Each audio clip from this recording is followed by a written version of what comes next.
예, 오늘 하나님의 말씀은 누가복음 3장 23절에서 38절까지 말씀입니다.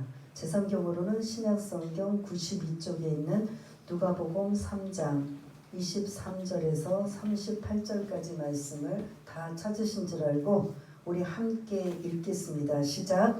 예수께서 가르치심을 시작하실 때에 30세쯤 되시니라. 사람들이 아는 대로는 요셉의 아들이니 요셉의 위는 헬리요, 그 위는 맏다시요, 그 위는 레위요, 그 위는 멜기요, 그 위는 양나요, 그 위는 요셉이요, 그 위는 맏다디아요, 그 위는 아모스요, 그 위는 나움이요, 그 위는 에슬리요, 그 위는 낫게요, 그 위는 마아시요, 그 위는 맏다디아요, 그 위는 서머인이요, 그 위는 요셉이요, 그 위는 요다요, 그 위는 요하나니요, 그 위는 네사요, 그 위는 스룹바벨이요, 그 위는 스알디엘이요, 그 위는 네리요, 그 위는 멜기요, 그 위는 앗디요, 그 위는 고산이요, 그 위는 엘마단이요, 그 위는 에르요,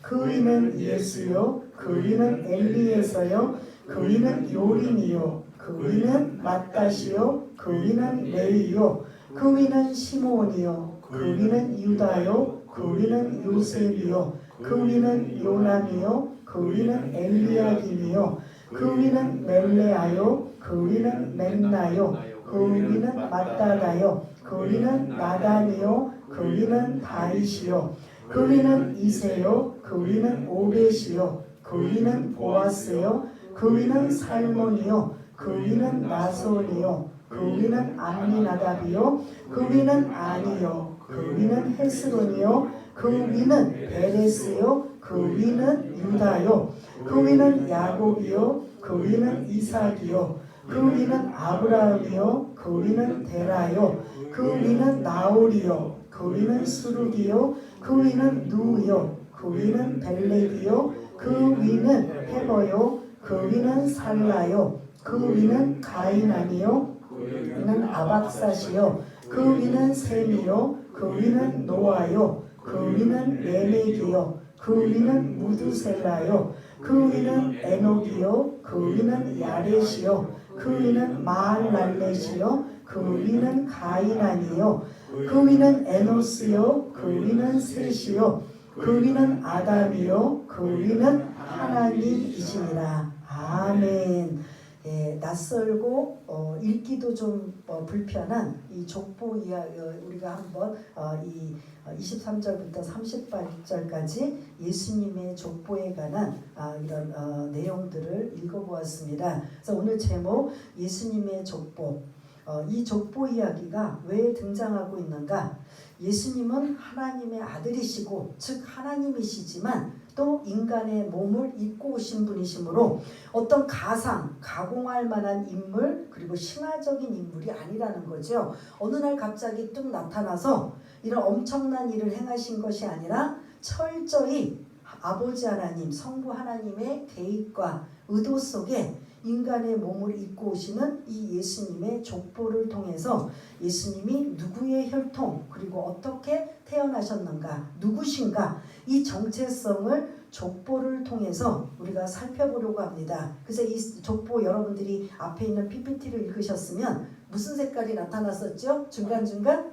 빨간색. 예, 그렇습니다. 그 빨간색의 이름 명단을 놓고 오늘 이제 그 예수님의 족보에 관한 이야기를 드리려고 합니다. 그래서 오늘 이 족보 이야기는 예수님은 누구신가? 예수님은 어떤 분이신가? 이거를 족보를 통해서 아는 거죠. 저와 여러분들은 지금은 이제 뭐 그런 족보 뭐 이런 것들이 별로 그렇게 관심도 없고 하는 세상에 살고 있지만 옛날만 해도 우리들은 그 뿌리 족보라는 거에 대해서 굉장히 관심을 많이 가지고 있었던 걸 볼 수가 있는데 오늘 이 예수님의 족보를 통해서 다시 한번 예수님은 어떻게 우리를 위해 오셨는가 그리고 어떻게 하나님의 뜻을 이루시기에 오셨는가 이 이름 속에 많은 영적인 의미가 담겨져 있다는 것을 우리가 다시 한번 생각해 보고요. 이 족보는 이제 구체적으로 예수님이 공생의 사역을 본격적으로 시작하신다라는 이런 첫 단추라고 볼 수가 있습니다. 첫 걸음이라고 볼 수 있습니다. 그런데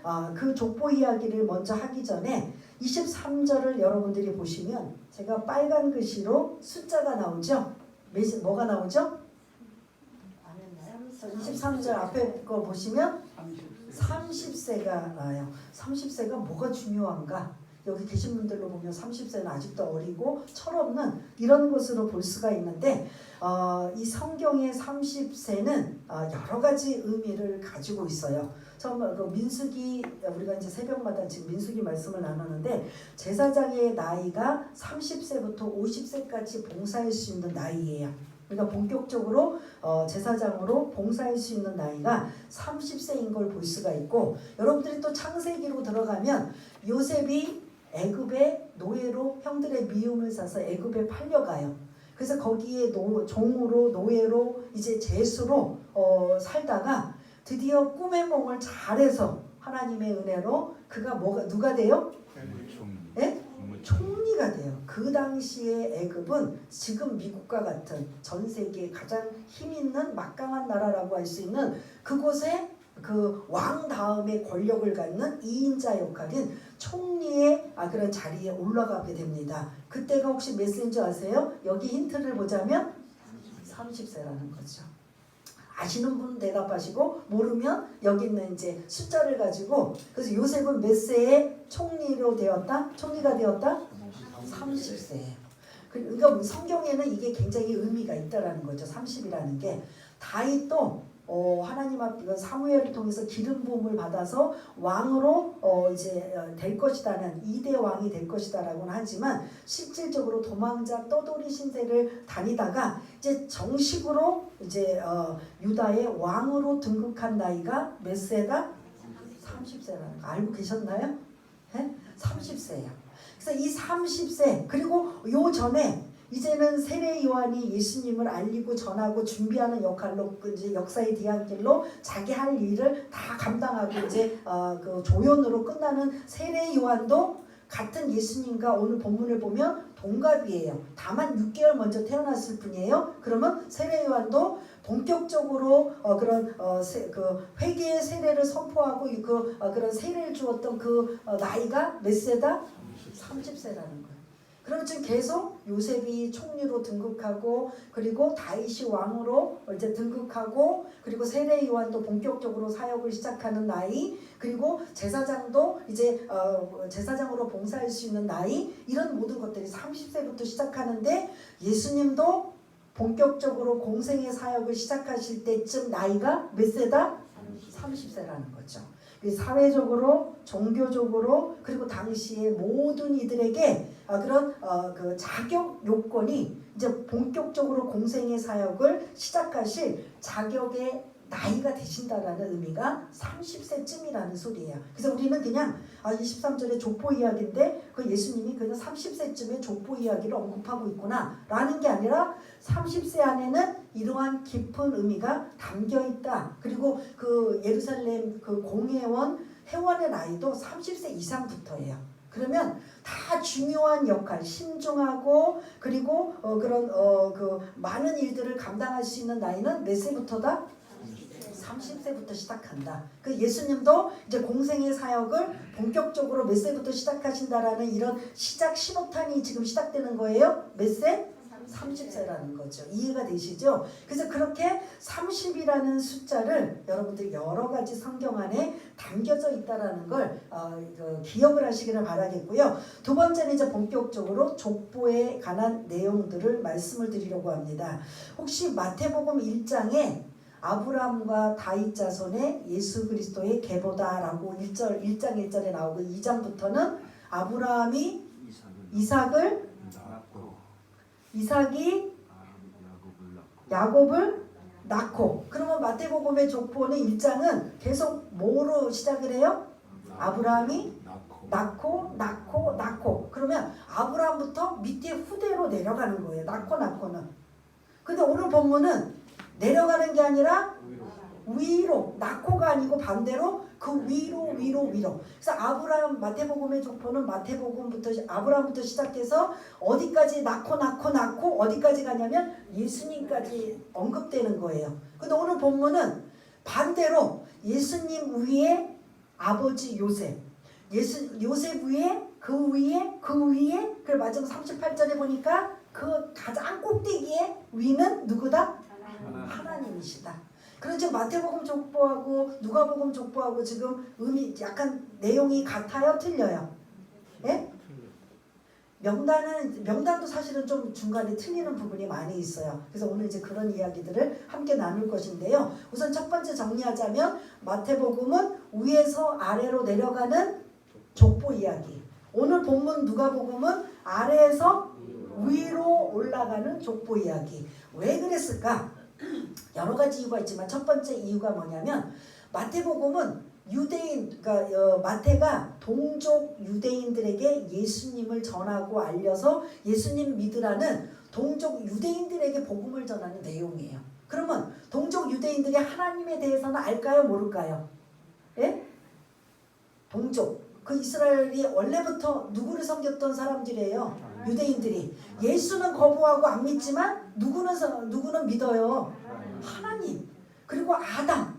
이거는 마태가 굳이 하나님 아담은 설명 안 해도 돼요. 그러니까 뭐라고 시작하면 아브라함과 다윗 자손의 예수 그리스도의 계보다라고 하면서 누구를 강조하냐면 아브라함과 다윗을 강조하는 거예요.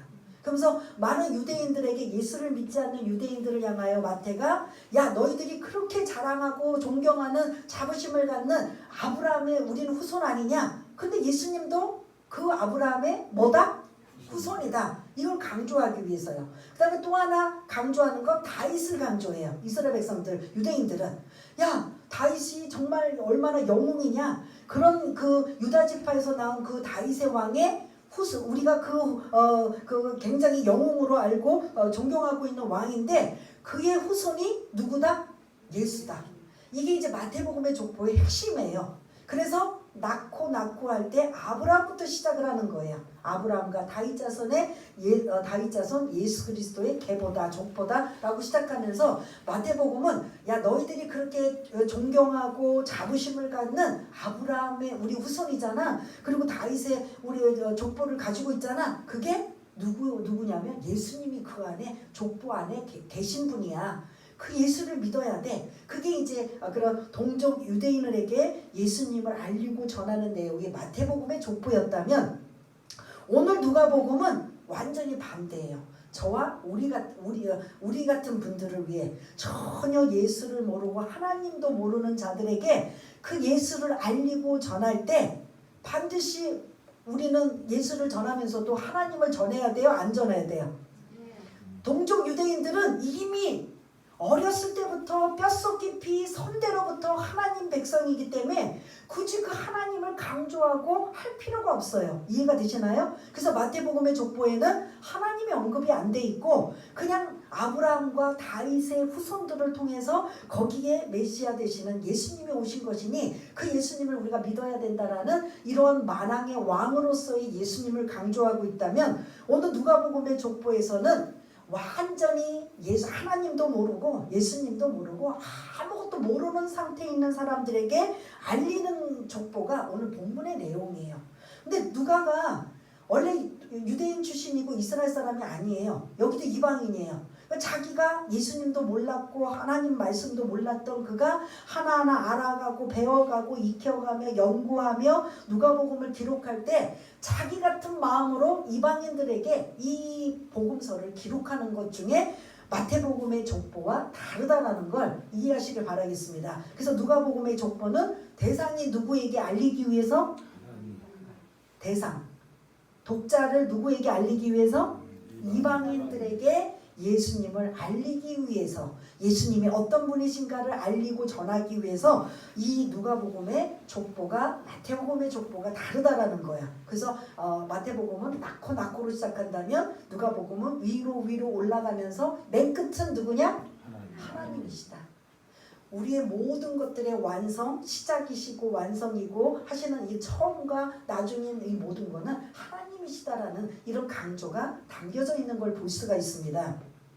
그래서 누가는 대상이 이방인들을 향하여 족보에 대한 내용이 마태복음과 좀 다르다라는 것들을 여러분들이 염두에 두시기를 바라겠고요. 23절에 보니까 어디에 빨간색이 켜져 있죠? 헨리.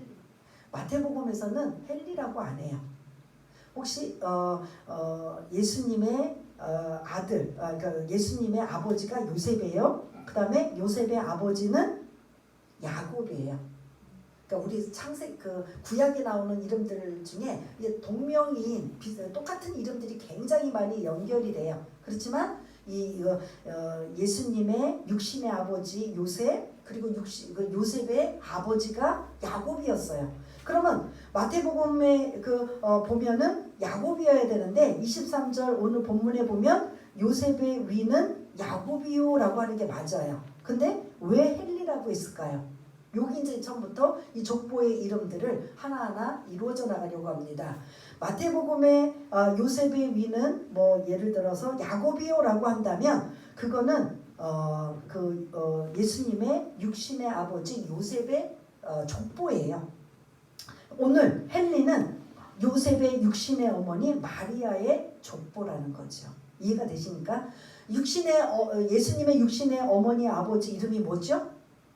아버지는 예수님 육신의 아버지 요셉. 그리고 누구의 몸을 빌어서 예수님이 태어났어요? 마리아. 그 마리아의 아버지가 헨리라는 소리예요.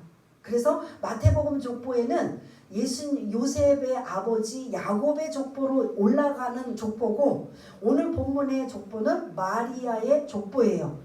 마리아가? 그러면 예수님은 여러분들의 머릿속에 누구의 지파에서 나오셔야 돼요? 다윗이 누구의 지파예요? 유다 지파예요 돼요.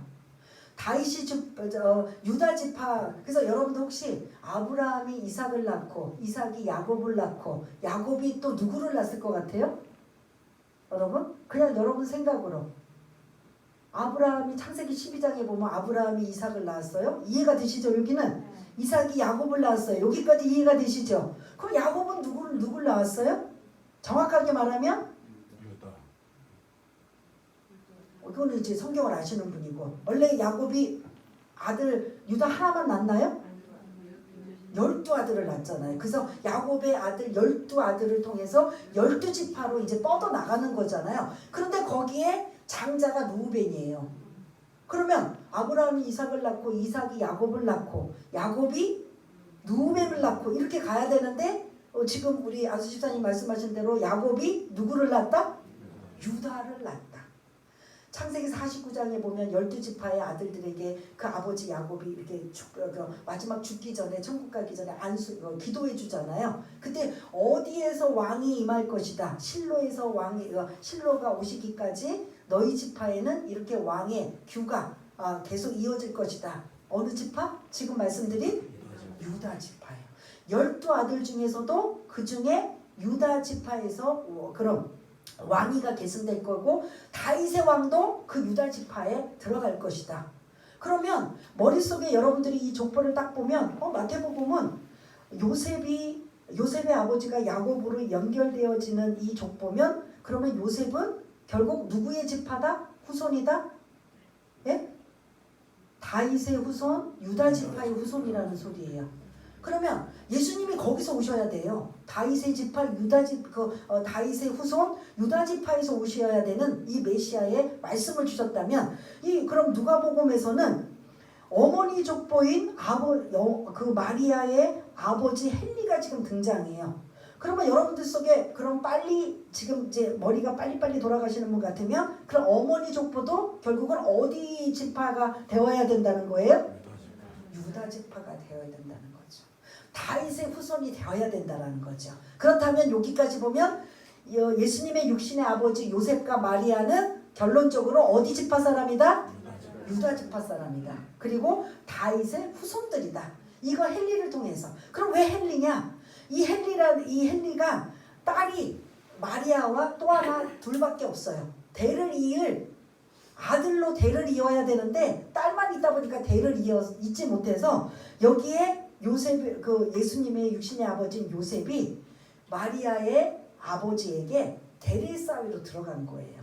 그래서 이런 대를 이을 수 있는 이러한 그런 제도를 만들어 주신 거예요. 그러면 요셉은 유다 지파고 다윗의 후손이기도 하지만 자기 부인의 장인 어른의 양자로 들어가서 대를 잇기도 하는 거예요. 이해가 되시나요? 그래서 여기에 요셉의 위는 엄밀히 말하면 야곱이어야 돼요. 그런데 마리아의 아버지인 누구 이름을 지금 올려놨다?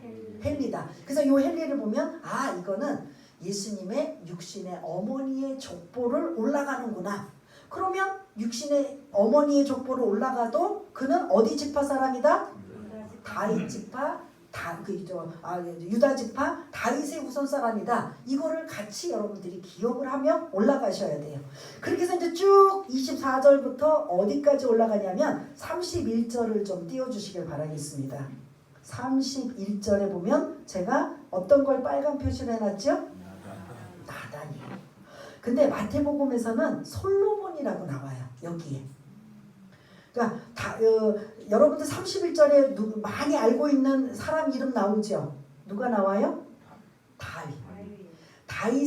다윗이 그런 왕으로서 그 후임 왕으로 누가 왕이 돼요? 솔로몬이 돼요. 그래서 마태복음의 족보에는 다윗이 솔로몬으로 왕위를 이어져요. 그러면 여기서는 솔로몬이라는 이름 대신 31절에 보면 제가 빨간 표시한 이름 뭐가 나와요? 나단이에요. 그럼 나단은 누구인가? 다윗이 많은 여러 부인들을 통해서 많은 아들들을 낳았어요. 근데 그 중에 솔로몬은 누구의 아들이에요? 다윗의 아들이기도 하지만 엄마 누구의 아들이에요? 우리아의 아내, 남의 아내를 취한 어느 날 갑자기 그렇게 전쟁에 나가서 열심히 싸워서 승리하는 다윗이 이제는 부하들이 이제 그만 우리만 나가도 전쟁에 승리할 수도 있고 이제 왕이시여 그냥 왕궁에 계세요. 우리가 나가서 싸우겠습니다. 라고 나가서 싸우고 있는데 왕이 심심해서 어슬렁 옥상에서 거닐다가 저 멀리에 누가 목욕하는 여인을 보고 음욕을 품어 그 여인을 데리고 오라고 하잖아요. 그게 우리야. 우리야는 이방 사람인데 다윗을 너무나 존경하다 보니까 국적을 바꿔버렸어요. 그 다윗에게 충성하는 장군이에요. 근데 그게 바로 우리아의 아내인 거예요. 그러니까 이 남편은 우리아라는 이 장군은 지금 다윗의 명령에 의해 지금 전쟁에 나가서 열심히 싸우고 있어요. 자기가 국적까지 바꾸면서. 근데 그 아내가 지금 목욕하고 있는 걸 다윗이 보면서 음욕을 품어 그 아내를 데리고 와서 이제 간음하게 되는 이러한 상황을 볼 수가 있는데 그 여인의 이름이 누구죠? 예? 밧세바인 거죠. 밧세바의 몸에서 태어난 아들이 누구다? 그 아들 중에 솔로몬이 그 다윗의 후임 왕으로 이어지고 있는 걸 볼 수가 있는데 그럼 나단은 누구냐? 밧세바의 아들이에요. 다른 정실 부인 그런 여러 부인들이 많은 데서 자식을 낳는데 이 나단도 밧세바가 4명의 아들을 낳았어요. 4명의 아들 중에 3번째 아들이 나단이고 4번째 아들이 솔로몬이에요.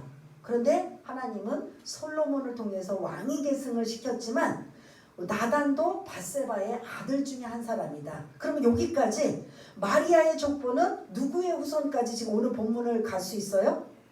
나단의 후손이라는 소리예요. 이해가 되시나요?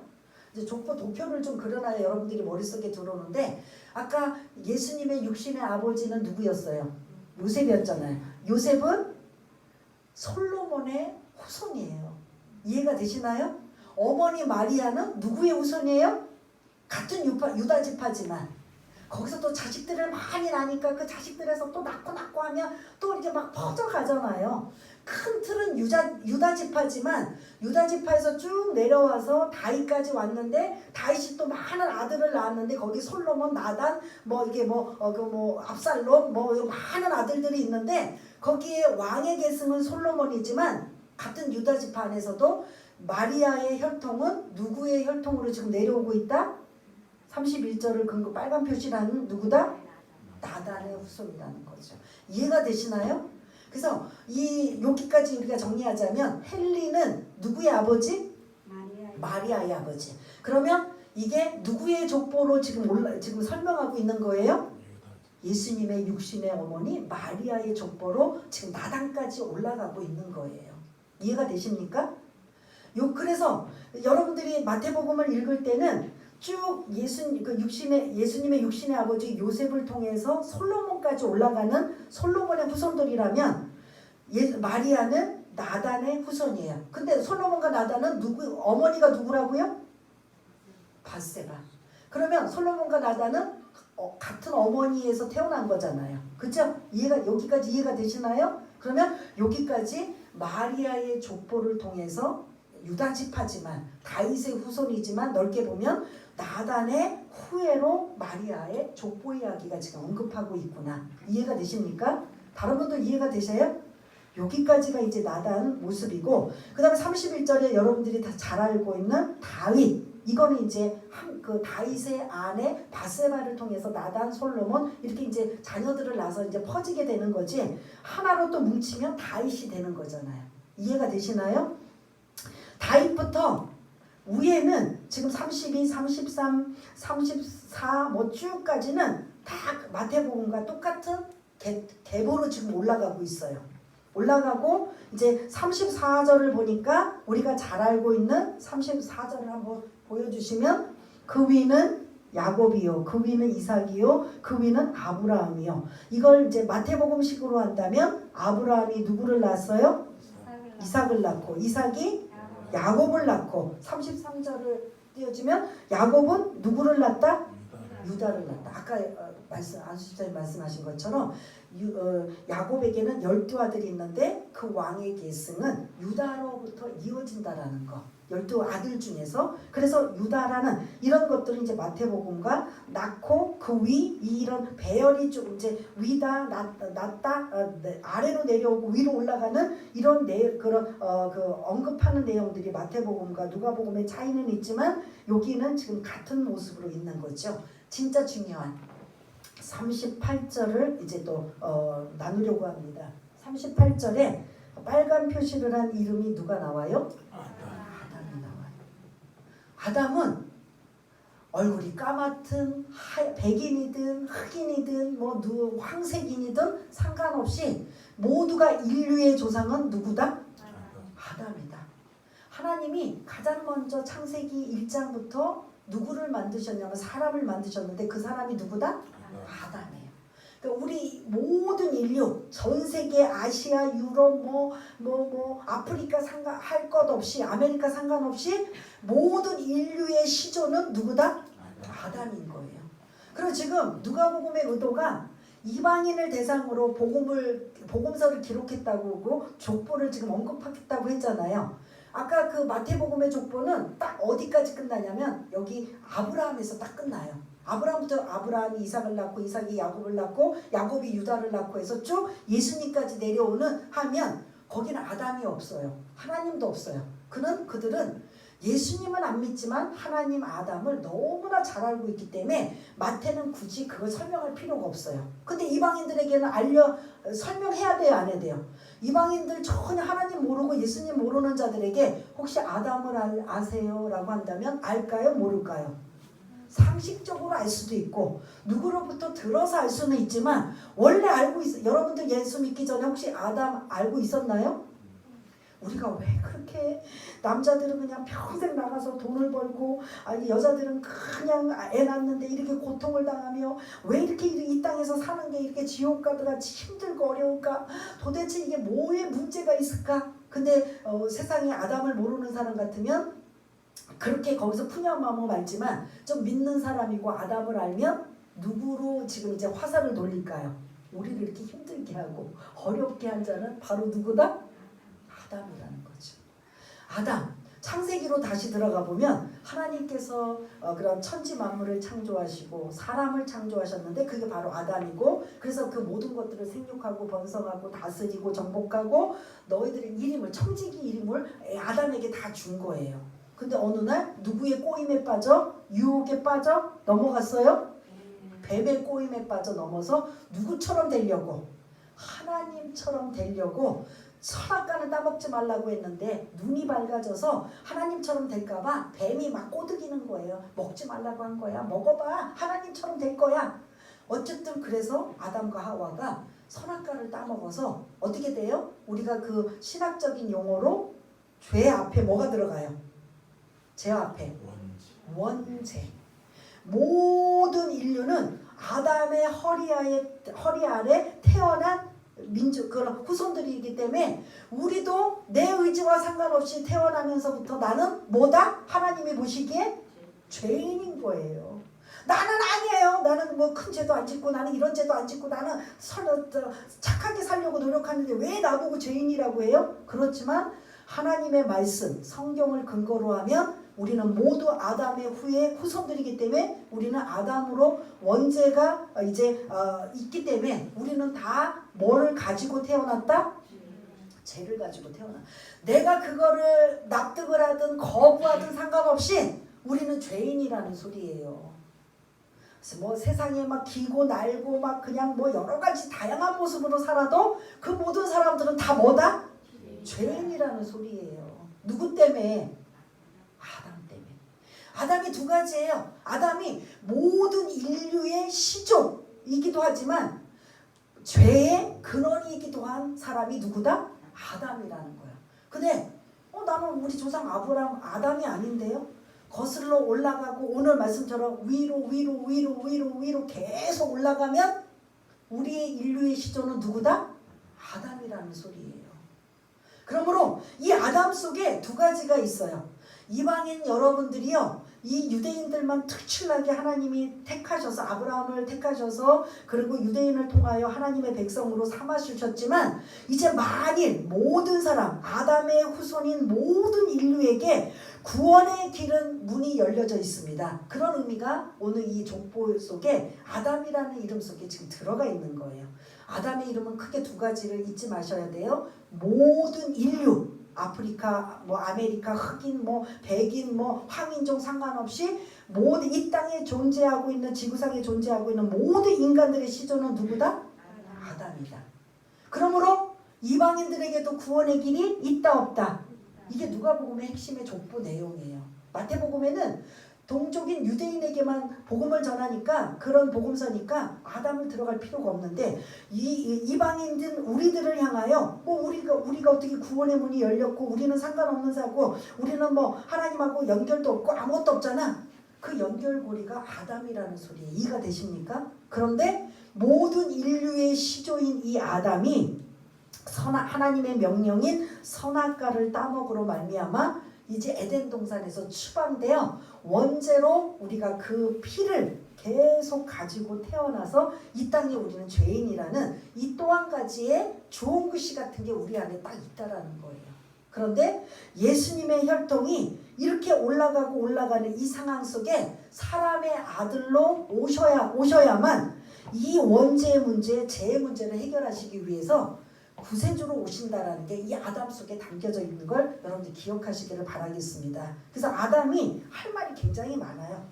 뭐 이게 주일 예배가 아니면 성경 공부 같으면 우리 한번 창세기를 다시 한번 펴놓고 왜 인류의 시조인가 창세기 1장을 또 펴보시고 하나님이 창조하신 사람이 아담이었고 그 다음에 왜 죄를 지었는가, 그리고 이제 3장 4장에 선악과를 따먹지 말라, 그리고 뭐 나머지는 다 너희들에게 청지기로 맡길 것이다 했는데 뱀의 꼬임에, 사단의 꼬임에 빠져 선악과를 먹게 된 이런 원죄의 이런 시작이 아담으로부터 와서 결국은 하나님이 그 이후로 창세기 3장 15절에 여인의 후손, 남자의 후손이 아닌, 남자와 이런 잠을 자서 아이를 낳는 후손이 아닌 철저히 마리아 몸 여인의 후손으로 메시아가 오실 것이다. 그래서 사단을 완전히 장악할 것이다 라는 게 창세기 15장에 메시아에 대한 예언이 처음으로 등장되고 있는 걸 볼 수가 있습니다. 왜? 아담이 원죄를 지었기 때문에 그 원죄의 문제를 해결할 분은 모든 인간 중에 뭐 공자처럼 맹자처럼 성인이라고 하는 아리스토텔레스처럼 성인이라고 하는 사람 중에 뽑아서 제 문제를 해결할 자는 없어요. 왜냐하면 그들 모두도 누구의 후손이다? 아담의 후손이다. 아담의 후손이라는 자체는 다 뭐다? 죄인이라는 소리예요. 죄인이 어떻게 죄 없는 죄값을 대신 지불할 수 있어요? 없는 거죠. 예수님이 하나님의 아들이시고 독생자인 그분이 죄 없으신 분이 여인의 후손 마리아의 성령의 몸으로 잉태하셔서 이 땅에 오셔서 죄 문제를 해결하기 위해 우리를 위해 구세주로 오신 분이 이 아담이라는 이 이름 안에 이렇게 많은 것들이 설명할 수 있는 부분이라는 걸 잊지 마시기를 바라겠습니다. 이해가 되시나요? 여기까지 또 정리를 하겠습니다. 오늘 이 족보는 사실 엄밀히 말하면 누구의 족보? 누구의 족보로 거슬러 올라간다? 마리아의 족보. 그래서 솔로몬이 아닌 누구의 이름이 그의 그런 선조인 누구 이름이 올라갔다? 나단이 들어갔다. 그래서 여러분들 성경에 솔로몬이 왜 없어? 다윗의 위는 다윗의 아래는 솔로몬인데 왜 그게 없지? 라고 할 수 있는데 오늘 31절을 근거로 하면 나단은 마리아의 족보의 그런 선조이기 때문에 들어간 것이구나. 그리고 이제 쭉 같은 이제 조상들로 언급되어 있는데 38절에 마태복음에 없는 아담이 왜 등장했을까? 이거는 머릿속에 이방인들을 향하여 많은 것들을 생각하고 시사할 수 있는 이름이 누구다? 아담이라는 이름이에요. 지금까지 말씀드린 거. 모든 인류의 조상의 시조가 아담이고 그 인류의 조상의 시조가 원죄가 있기 때문에 죄로 말미암아 이제 하나님의 명령 불순종하고 그 명령을 어겨서 그 에덴 동산에서 추방한 원죄를 가지고 우리들도 태어났기 때문에 반드시 이 죄 문제를 해결하기 위해서 누가 오셔야만 되느냐? 죄 없으신 이 메시아가 오셔야 되는 거예요. 그분이 바로 누구다? 예수님이라는 거예요. 여기까지 보면 인간의 육신의 몸을 입고 어느 지파 어느 후손의 사람으로 예수님이 오셨는가, 이게 여기까지 설명인 거예요. 아담 하면 인간의 몸을 입고 오신 예수님. 그러나 그 인간의 몸을 입고 오셨지만 예수님은 죄가 있으시다 없으시다? 없으신 분이시다. 이걸 지금 아담 안에 이 설명을 지금 많이 하고 싶은 내용인 거예요. 누구를 대상으로요? 유대인을 대상으로? 이방인 우리와 같이 전혀 하나님도 모르고 성경의 내용도 모르고 뭐 족보도 모르고 아무것도 모르는 우리들을 향해 하나님이 아담을 만드셨는데 그 아담이 인류 모든 그런 조상의 시조고 그 시조가 죄를 지음으로 말미암아 우리가 그 피를 이어받아 우리는 죄인입니다. 그런데 하나님이 죄인으로 우리를 그냥 멸망하게 내버려 두지 아니하시고 하나님이 누구를 보내셔요? 그 유다 지파 다윗의 후손으로 메시아가 오시는데 그분이 바로 누구시다? 예수님이시라는 거죠. 그래서 예수님은 요 아담까지는 사람의 아들, 인간의 몸을 입고 육신의 몸을 입고 오신 예수님이고, 원래 예수님은 그 다음에 마지막 누구시다? 하나님의 아들이시라는 거죠. 그러니까 하나님의 아들이에요. 그래서 이제 우리가 다음 주에 4장에 넘어가면 마귀가 꼭 그 앞에 붙이는 게 뭐냐면 3가지 시험을 예수님 앞에 주면서 야 네가 누구거든 하고 해요. 혹시 아시나요? 네가 누구거든 뛰어내려봐, 아니면 뭐 돌로 떡을 만들어봐 막 하면서 이렇게 시험하고 있는데 그 뭐라고 말해요? 사단이? 예수님을 향해 네가 만일 하나님의 아들이거든. 그러면 사실 사단은 알고 있다라는 거예요? 모르고 있다라는 거야? 알고 있으면서 그 중요한 단어 하나님의 아들이라는 거예요. 오늘 본문 이 족보 이야기 전에 우리가 지난주에 세례를 받을 때도 하늘문이 열리고 성령이 그 위에 비둘기같이 강림하면서 음성이 들려지는데 거기서 예수님을 향해 뭐라고 하셔요? 이는 내 사랑하는 아들, 하나님의 아들이라. 지금 뭐가 계속 똑같은 게 지금 반복이 돼요? 세례를 받을 때도 이분은 하나님의 아들이시다. 그 다음에 이제 우리가 4장에 할 때도 사단이 마귀가 뭐라고 예수님을 불러요? 하나님의 아들이라고 불러요. 그러니까 오늘 이 족보 속에서도 예수님은 인간의 몸을 입고 오셔야만 되지만 원래 이분은 예수님은 누구의 아들이시다? 하나님이시고 하나님의 아들이시라는 거죠. 그렇게 하나님의 아들이시고 하나님이신 분이 인간의 몸을 입고 오셔서 죄 문제를 해결하기 위해 이 족보 속에 들어와서 마리아의 여인의 후손으로 마리아의 몸에 성령으로 잉태되어 그 유다 지파 다윗의 후손으로 하나님이 미리 구약에서 예언된 말씀대로 그대로 실천하고 이루어지는 거지. 어느 날 갑자기 홍길동처럼 막 그냥 나타나고 가상의 인물로 예수님이 나타나셔서 이분이 메시아고 이분이 구세주니까 여러분 이분 믿으세요 라는 이런 사이비 같은 이단과 같은 그런 예수님이 아니시라는 거죠. 철저하게 예수님은 준비된 분인 거죠. 하나님께서 당신의 사랑하는 아들 참 얼마나 여러분들 독자 하나를 만약에 십자가에 죽게 내버려 두시거나 아니면은 뭐 마치 아브라함의 아들 이삭처럼 모리아 제단에 완전히 제물로 드리라고 할 때 여러분 아멘하고 드리시는 다 믿음 있는 분이시죠? 여기 계신 분들 만약 아들 갖고 계신 분들 아들 어느 날 갑자기 아브라함처럼 아니면 예수님처럼 당신의 사랑하는 독자를 바쳐라 죽여라 바치는데 죽여라 라고 한다면 아멘 기다리고 있었습니다. 여기 계신 분들 그러시죠?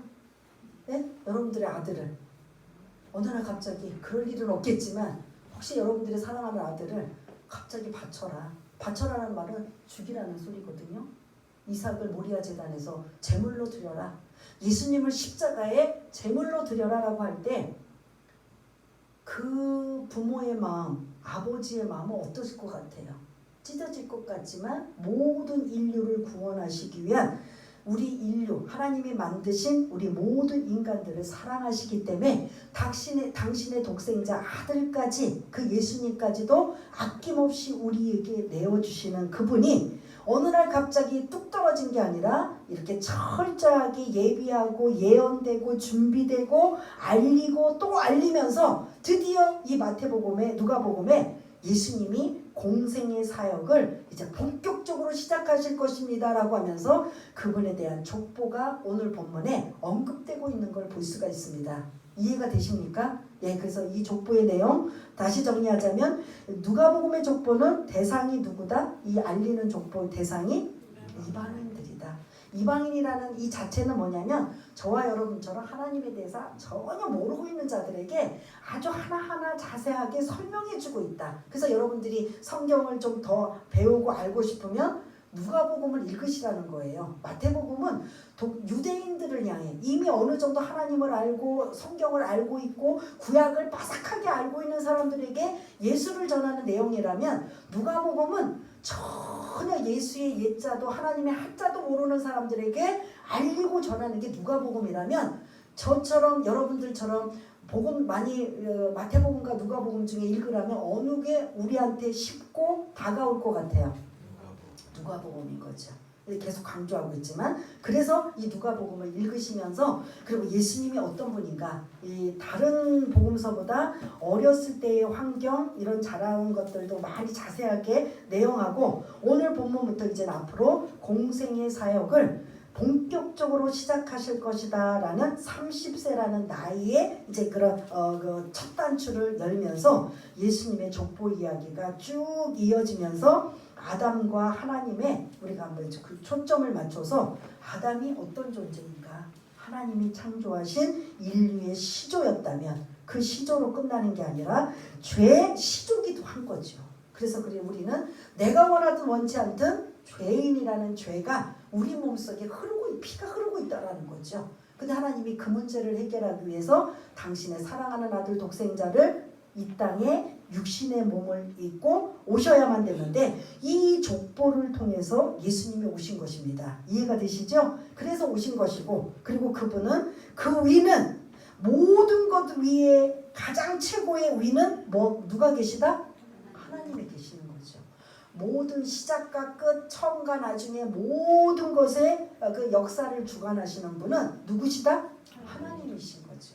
그 하나님께서 예수님을 예비하시고 이 땅에 보내주시고 이제 드디어 공생의 사역을 본격적으로 하시면서 많은 영혼들을 살리고 세우고 그리고 마지막 이제 십자가에 죽으시면서 구원 사역을 하시면서 모든 인류에게 그 예수를 통해서 구원받게 되고 제 문제가 해결되는 놀라운 역사가 이제 앞으로 이제 시작되고 있는 걸 볼 수가 있습니다. 그래서 오늘 본문에도 여러분 그래서 예수 잘 믿으셔야 되고 예수 믿으셔야 됩니다. 왜냐? 구원이라는 단어는 누구를 통해서만 이루어진다고요?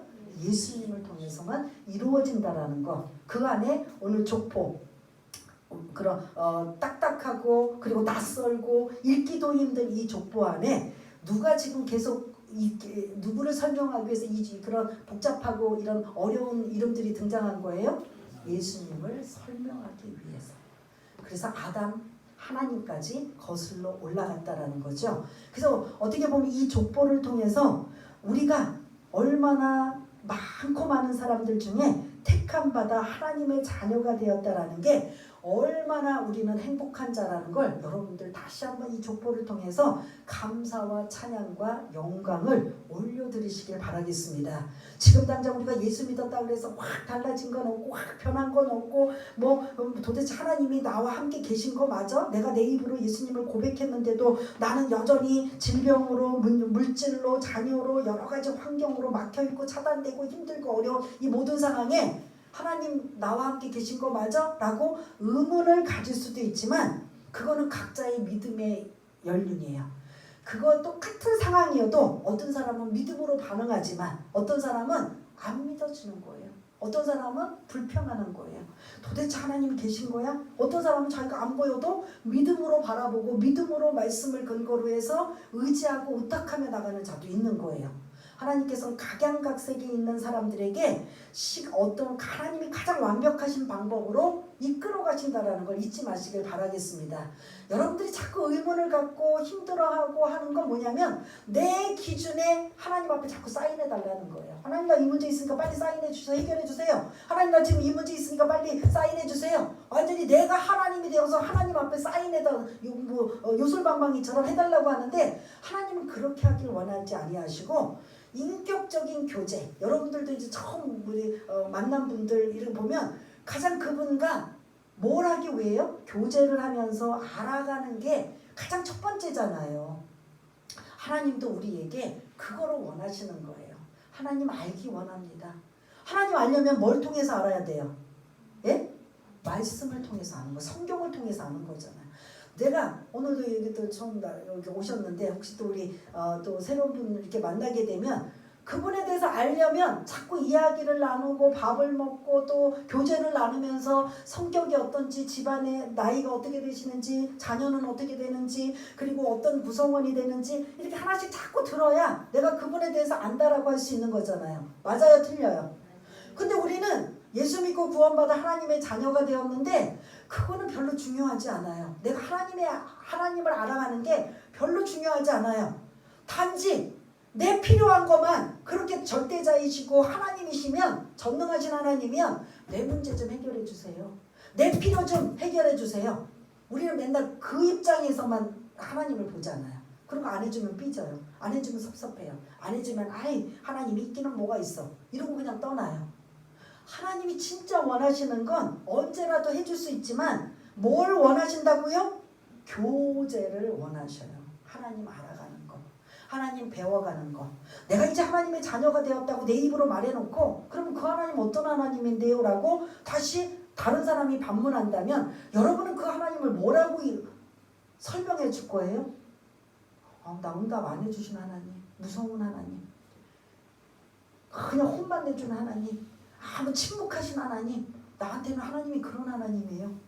그거 이제 개인적으로 만난 하나님, 경험할 수 있는 하나님이겠지만 그 하나님을 자꾸 배우고 알아가는 건 여러분들이 말씀을 통해서 기도를 통해서 교제하며 알아가는 거죠. 그 하나님의 마음, 성품 이런 것들을 알아가며 또 알아가며 그분은 그런 분이시구나. 그래서 여러분들이 그 하나님을 의지하고 의탁하는 이런 것 중에 첫 번째가 말씀을 통해서 알아간다라는 걸 잊지 마시기를 바라겠습니다. 그래서 오늘 이 족보 안에 예수님 이야기를 하고 싶어서 즉 마리아의 족보를 통해 그리고 나단의 후손이라는 걸 통해 그리고 그 아담 이 모든 인류의 시조 그런 조상의 시조 그리고 죄의 원조 이 아담이 아담으로 인하여 결국 예수님이 올 수밖에 없었던 하나님의 큰 결단 그리고 당신의 독생자 아들을 보내셨다. 이러한 것들을 여러분들이 염두에 두시고 하나님은 모든 역사를 지금도 앞으로도 주관하고 계십니다. 믿습니까? 예, 믿습니다. 여러분 믿으시기를 바라겠고요. 그 예수님이 우리를 위해 오셨다라는 거예요. 이 누가복음은요.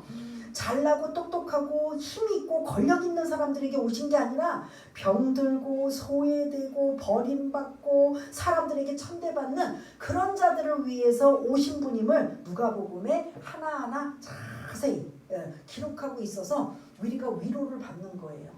막 돈 있고 권력 있고 막 많이 배우고 힘 있는 자들에게 예수님이 오셔서 그들과 함께 했다면 우리는 그들과 예수님과 거리가 멀지만 우리에게 늘 언제나 곁에 계시고 함께 계시고 우리를 도와주실 분 누구다? 바로 예수님이시라는 거죠. 그래서 그 예수님의 이름으로 늘 승리하시고 위로를 받으시고 그 예수님의 이름으로 뭐를 하냐면 성경을 자꾸 읽으시면서 알아가세요.